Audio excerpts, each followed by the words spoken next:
Welcome to the Salmon Runs YouTube. Enjoy the video. In this video, I will explain how to use Zwift Ride. First, let's get you set up.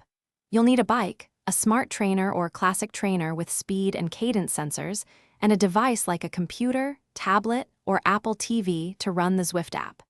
Ensure your internet connection is stable for the best experience. We'll cover connecting all your gear in just a moment, making sure you're ready to hit the virtual roads smoothly. Now let's connect your devices. Open the Zwift app and select Pair Devices. Choose your smart trainer or sensors from the list, typically connecting via Bluetooth or ANT+. Once paired, it's crucial to calibrate your trainer for accurate power output and a realistic ride. This usually involves a spin-down test, taking about 30 seconds. If you encounter any issues, double-check your device's battery and ensure no other apps are using the connection. With your gear connected, it's time to explore Zwift's vast offerings.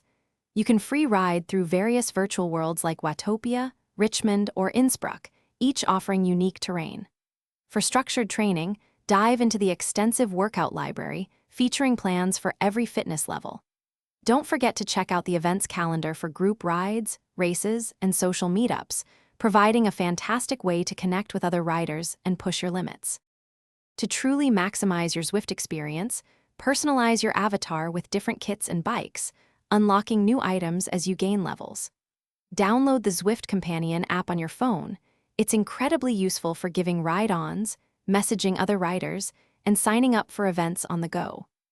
Remember to track your progress through the Zwift website or third-party apps like Strava, analyzing your data to celebrate achievements and set new goals. Thanks for watching. Consider subscribing if we helped you.